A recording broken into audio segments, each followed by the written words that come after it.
Yo, what's going on, gamers, and welcome back to the Consortium. Hope you guys are all having a good night. I know I am, because we finally got what we've been waiting for, guys. The Fort Nightmares update is coming tomorrow, and it's going to be amazing. I can't wait to talk to you guys about it, so let's jump right into it. First off, this is going to be celebrated by both the PvE and PvP players in Fortnite. This video is going to specifically focus on the PvP, and I'm going to put out a second video either tonight or tomorrow addressing all the changes on the PvE side. So first, one of the big updates that they're changing for Battle Royale is they are adding leaderboards and season levels. What that means is you're going to be able to compare yourself against all the other players in the game, and specifically against your friends. You'll be ranked up against other players based off the following categories: off of your total wins, off of your solo top 10 and top 25 placements, off of your duo top 5 and top 12 placements, and off of your squad's top 3 and top 6 placements.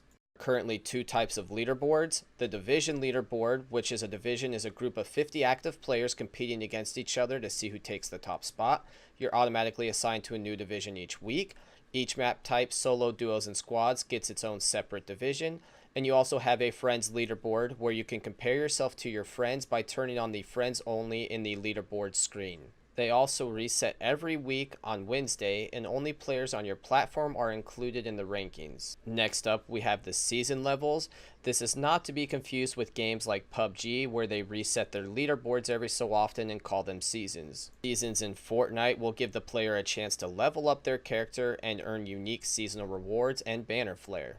The first season will give players a chance to level up to 100, with player level displayed on their banner. Banner flare is awarded in levels 2 to 49, giving players an additional way to show off their mastery. There are two unique rewards that will be provided in the first season. These will only be earned by seasonal progress and cannot be obtained by other methods at this time.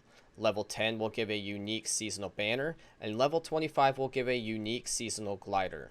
Players can boost their seasonal levels by participating in daily challenges. A new challenge will be provided each day with the ability to have up to 3 active challenges in total. Completing the daily challenges will provide the player with seasonal level experience. Now let's jump into a little more of the specifics with the update. First thing, performance. They greatly reduced the input latency on the PlayStation 4 and Xbox Ones. This means the controls overall should feel more responsive. It won't feel as jittery when you're turning to make a sniper shot. It'll feel a lot more fluid. And I'm hoping an added side effect of this change will make the gun battles feel a little more accurate and a little less RNG-like. They've also re-enabled the cap on the PlayStation 4 and the PlayStation 4 Pro at 30 FPS. They say that it is to maintain a smooth experience on the console. They have also added an option to toggle targeting. If you don't know what that means, when you are aiming down sights, that's considered targeting. So you have the option to change it so once you hit the button, you will remain aimed down sight instead of having to hold the button down. This is mainly a preference type of thing. Some people like to hold down the button when aiming. Some people like to push it once and just remain looking down sights. Either way, it's in the game and gives us more options. They added a new consumable into the game. It is called Slurp Juice. It regenerates 1 health and 1 shield per second for 25 seconds. This now means there's another option for healing in the game. You won't need to use a med kit to fill that last 25 points after using bandages, and it will also give you extra shields, so it gives you a little more bang for your buck. They have also introduced the voice chat into the game. Now this is only squad chat, it is not proximity chat, so the other players in the game that are outside of your squad cannot hear what you're saying.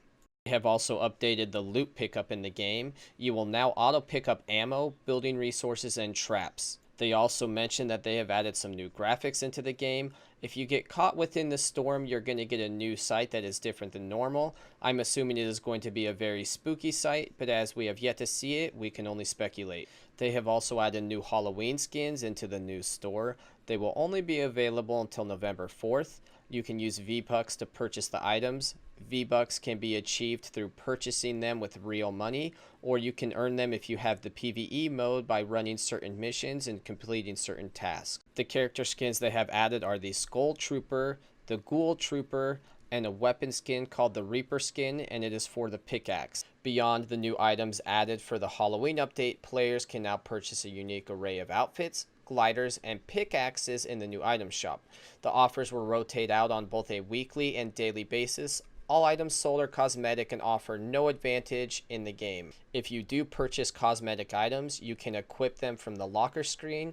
In the locker screen, you can also change your banner. You can change the color of the banner and the image. Along with this, in the Halloween update, they have added a new cosmetic to the rocket launcher.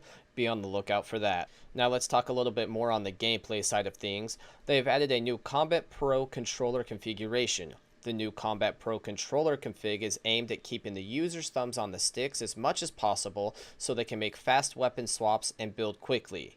They're trying to add a familiar feel for shooter players, placing the map as a button in the middle of the gamepad and taking crouch off of a bumper button. Access to the new controller config is from the controller tab in the settings menu, and be sure that you select apply so you can save the change. Going back to the change in the loot pickup, the player will now loot items automatically. It will loot ammo, building resources, and traps when walking over them. Note that the dropped items will not be automatically picked up. You can still manually pick them up, but anything that you drop will not be automatically added back into your inventory. They reduced the supply drop balloon health from 2,000 down to 1,250, so it will be easier to lower to the ground faster.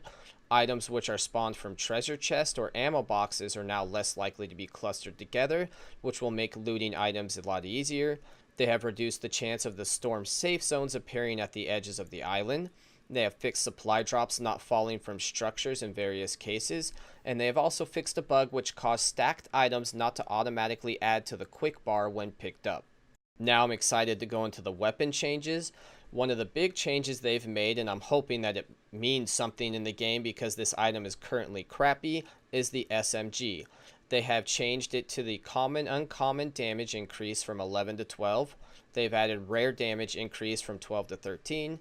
They have decreased the reload time by 15%, and this only applies to the regular SMGs and not to the tactical variant. And with sniper rifle projectiles, there is now a visual trail left behind, so it will be much easier to locate those snipers firing from really far distances. The assault rifle, they have reduced accuracy penalty while moving, does not affect the burst or scoped variants. You're probably going to see a lot more strafing when people are using assault rifles now. The scoped assault rifle, they have updated visuals while zoomed in, and they have also added tracer effects and smoke now match the weapon's behavior. They also fixed an issue which caused the transition from the hip fire position to the targeting to rotate the player cam downwards. They also fixed an issue which caused recoiled weapons not to recover if you began to reloading while recoiled. They also made some important changes to the controls in game. The aiming sensitivity on controllers now scales with your weapon zoom, similar to how it does with the mouse. This change replaces the previous sensitivity adjustments they made to scoped weapons. What this basically means is it's going to now feel more comparable to what your sensitivity feels like when you're not aimed down sight. Changed some default keyboard bindings for click slots. The fourth quick slot has changed from the Z key to the number 5. The fifth quick slot has changed from the X key to the number 6. They have improved analog stick responsiveness when rotating the camera. It should now be easier to make fine adjustment to your aim on controllers. This means you will probably see a lot more accurate snipers, which means it'll be a lot more important to build fast and to find cover when necessary. They have also improved how interactions work in the game. Teammate revives, pickups, and opening doors are going to be prioritized differently. If your teammate is down in a sea of loot, you are going to prioritize picking up your teammate over picking up ammo.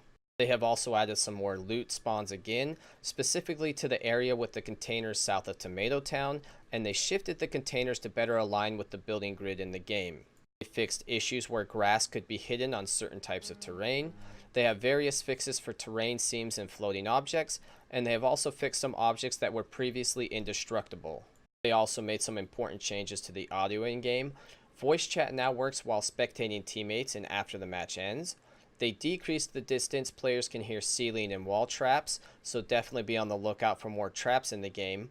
They added an ambient zap audio to placed wall traps. They fixed an issue which caused footsteps audio to be drowned out while other sounds were playing. This will be very helpful so you will be able to hear people sneaking up on you more easily. They also fixed an issue which would cause footstep sounds to trigger multiple times per step, which would also throw you off because you wouldn't be sure if it was one or multiple players around you. Next up, we're going to go over some UI changes that are very simple and quick. First, they added several new ways to access the item shop, locker, and other new features. They added a season shop tab. They changed how the message of the day news is displayed. They improved the look and feel of the stats interface.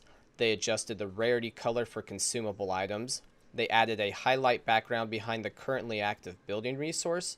The menu can now be opened while spectating. Resources can now be dropped while using a controller. They removed the show grass from options menu in Battle Royale. Grass and foliage is always intended to be visible. They fixed an issue which caused your weapon to continue firing after opening the full screen map. They fixed an issue which caused the final damage done to an enemy not to display the hit effects. They fixed an issue which caused the reticle to remain faded out after reloading or when out of ammo. And last but not least, they have some performance fixes. The trees and foliage will no longer cause very low frame rates when material quality is set on anything lower than high. They implemented profile guided optimization to help overall CPU performance on consoles. Hopefully this will help with some of the lag you feel in the game. They improved thread affinities on console to help the overall CPU performance. They improved animation system performance. They reduced hitching issues on all platforms. They fixed grainy visual artifacts on trees with certain graphic configurations. Well, there you have it. That is the update. It is an amazing update. I'm super stoked for it. I'd love to hear your opinions down below. What are you guys most excited for? What do you look forward to in the changes? Are there any changes that you feel like they left out? I would like to hear if there's some other things that you would have rather seen in the game over some of the things they've done. Again, I always appreciate you guys stopping by my channel. If you enjoy the content, dropping a like and subscribing always helps me out greatly, and I'm always appreciative of it. I'm just appreciative that you guys have stopped by the channel to watch my videos. I really am excited to keep putting out content for you guys. And as always, to my brothers from another mother and to my sisters from another mister, I hope you guys have a good one.